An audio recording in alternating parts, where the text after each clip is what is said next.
यहाँ LHS में ध्यान दिउँ के रहेको छ त 1 plus cos 2 theta plus sin 2 theta को whole square equal to 4 cos square theta into 1 plus sin 2 theta रहेको छ। ठिक छ। अब यहाँ ध्यान दिउँ RHS मा 1 प्लस sin 2 थीटा रहेको छ र LHS मा पनि 1 प्लस sin 2 थीटा रहेको छ। त्यसलाई के गर्ने एक ठाउँमा राख्ने। ल अब पहिला LHS लेखौँ। LHS 1 plus cos 2 theta plus sin 2 theta को होल स्क्वायर। के गरिदिने पहिला 1 प्लस sin 2 थीटालाई एक ठाउँमा लेखिदिने। 1 plus sin 2 theta plus cos 2 theta को होल स्क्वायर। अब के गरिदिने यति टर्मलाई a मान दिने र यति टर्मलाई b मान दिने अनि a प्लस b को होल स्क्वायरमा यसलाई ओपन गरिदिने। त a स्क्वायर भनेको 1 प्लस sin 2 थीटा को होल स्क्वायर प्लस 2ab। त 2 इन्टु a भनेको 1 plus sin 2 theta into b भनेको cos 2 theta plus b square भनेको cos स्क्वायर 2 थीटा। ठिक छ। अब यसलाई पनि के गर्ने a प्लस b को होल स्क्वायरमा ओपन गरिदिने। a स्क्वायर भनेको 1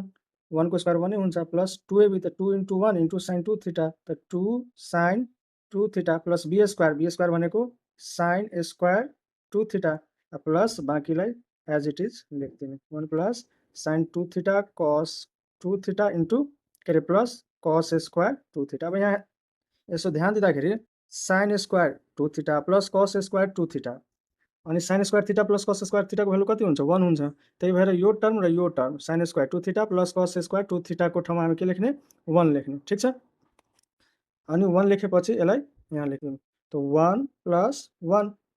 प्लस अब ध्यान दिउँ यहाँ 2 sin 2 थीटा बाँकी रह्यो 2 sin 2 थीटा बाँकी रह्यो अनि यो टर्म बाँकी रह्यो। यो टर्मलाई पनि लेखिदिउँ as it is 1 plus sin 2 theta into cos 2 theta. अब 1 र 1 2 plus 2 sin 2 theta plus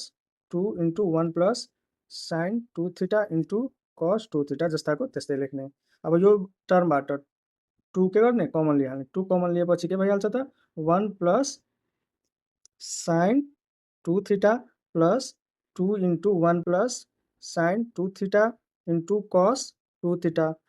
cos 2 theta. ठिक छ। अब यहाँ ध्यान दिउँ त 1 plus sin 2 theta 2 into 1 plus sin 2 theta यहाँ पनि रहेको छ र 2 इन्टु 1 प्लस sin 2 थीटा यहाँ पनि रहेको छ। यो दुईटैबाट के गर्ने कमन लिइहाल्ने 2 into 1 plus sin 2 theta common लिइहाल्ने। कमन लिएपछि यो टर्मको ठाउँमा के बाँकी रहन्छ त 1 किनभने केही बाँकी छैन भने इन्टुमा त 1 हुन्छ त 1 बाँकी रह्यो अनि प्लस यहाँ के बाँकी रह्यो त cos 2 थीटा बाँकी रह्यो। अब 2 इन्टु 1 प्लस sin 2 थीटा अनि 1 प्लस cos 2 थीटाको फर्मुला के हुन्छ त 1 plus cos 2 theta equal to के हुन्छ 2 cos स्क्वायर थीटा हुन्छ। हो कि नै। त यसको ठाउँमा हामीले के लेखिदिने 2 cos स्क्वायर थीटा। अब यसलाई क्याल्कुलेसन गरिहालौँ। 2 इन्टु 2 त कति हुन्छ 4 अनि cos square theta into 1 plus sin 2 theta यही हाम्रो के हुन्छ त RHS हुन्छ। प्रुभड। LHS हेरौँ अब यहाँ के रहेको छ त 2 cos 2 theta minus 1 2 cos theta plus 1 2 cos theta minus 1 equal to 2 cos 4 theta plus 1। अब यहाँ हेरौँ यहाँ 2 cos थीटा plus 1 र 2 cos थीटा minus 1 यसलाई a र यसलाई b मानिदियो भने a plus b र a minus b भनेको a square minus b square. ल पहिला त LHS लेखिहालौँ। LHS मा के हुन्छ त 2 cos 2 थीटा minus 1 र 2 cos थीटा plus 1 र 2 cos थीटा minus 1। अब यसलाई त जस्ताको त्यस्तै लेख्ने एज इट इज लेखिदिने 2 cos थीटा minus 1 अनि यसलाई a को ठाउँमा 2 cos थीटा र b को ठाउँमा 1 हैन त a प्लस b र a माइनस b भनेको के हुन्छ त a square minus b square हुन्छ। ठिक छ त a को ठाउँमा के छ 2 cos थीटा को स्क्वायर अनि माइनस 1 को स्क्वायर त 1 को स्क्वायर के हुन्छ 1 नै हुन्छ अनि 2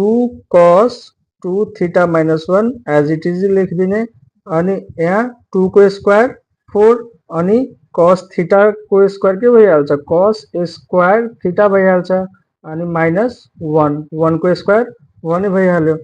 अब 2 cos 2 थीटा माइनस 1 अनि यो 4 जुन छ त्यो 4 लाई हामी के गर्न सक्छौं त 2 into 2 लेख्न सक्छौं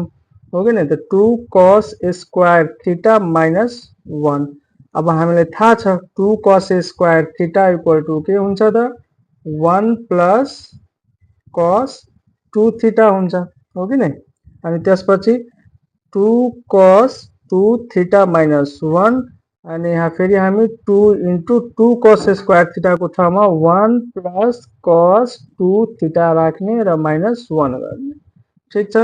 अब चाहिँ मल्टिप्लिकेसन गर्ने 2 cos 2 theta 2 cos 2 theta minus 1 अनि यहाँ 2 into 1 त 2 अनि प्लस 2 into cos 2 थीटा त 2 cos 2 थीटा minus 1 अब यहाँ ध्यान दें 2 minus 1 कति हुन्छ 1 हुन्छ प्लस 1 त यहाँ 2 cos 2 theta minus 1 2 cos 2 theta lie यहाँ लेखिदिउँ अनि 2 मिसाइ गेले 1 2 बाट 1 गयो 1 त प्लस 1 ठीक छ अब फेरि ध्यान दिँदा यहाँ यो टर्म 2 cos 2 थीटा र 2 cos 2 थीटा सेम छ कि नै a minus b र a plus b भनेको के हुन्छ a square minus b square भनेको 2 cos 2 थीटा को स्क्वायर अनि माइनस 1 को स्क्वायर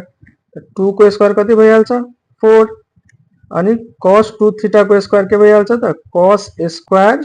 2 थीटा अनि माइनस 1 फेरि माथि जस्तै 4 लाई के गर्ने 2 into 2 गर्ने त 2 into 2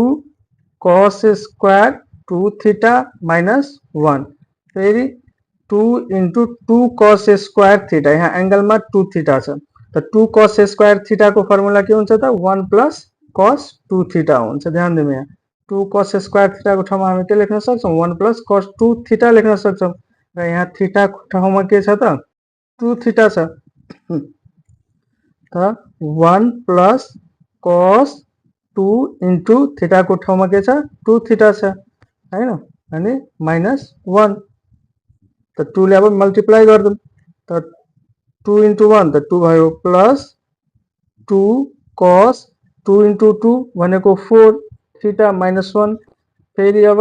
2 cos 4 थीटा र 2 बाट 1 गयो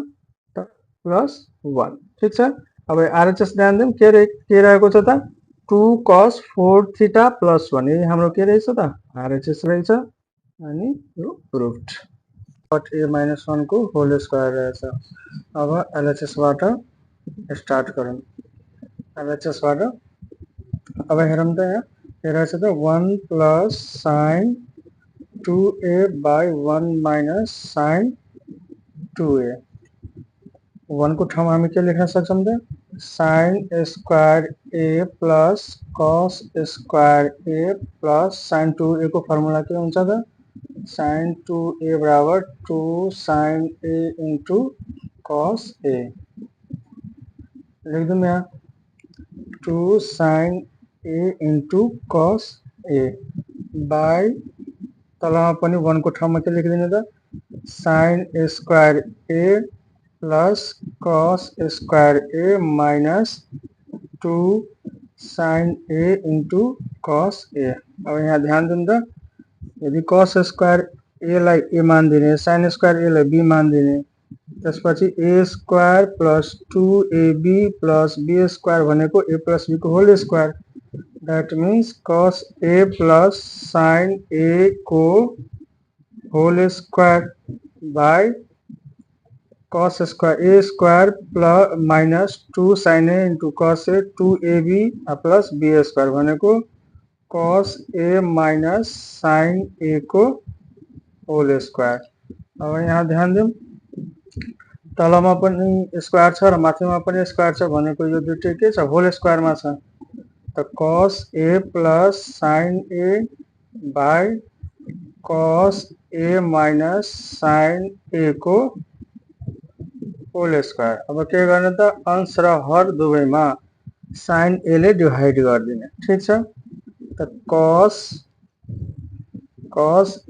a plus sin a by sin a अनि बाय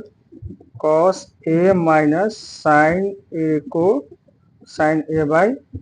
साइन ए के गरेको होइन मात्रै हर र अंशमा साइन ए ले डिभाइड गरिदिएको। अब यसलाई सेपरेट गरिदिउँ त cos A by sine A plus sine A by sine A by cos A by sine A minus sine A by sine A separate गरिदिएको गर्न सक्छौँ यसरी को होल स्क्वायर। अब यहाँ ध्यान दिउँ कस ए बाई साइन ए के हुन्छ त कट ए हुन्छ अनि प्लस साइन र साइन क्यान्सल भनेको 1 अनि तलमा पनि कस ए बाई साइन ए के हुन्छ त कट ए हुन्छ अनि माइनस साइन ए र साइन ए क्यान्सल 1 यसको होल स्क्वायर। यही हाम्रो के छ त आरएचएस छ प्रुभड।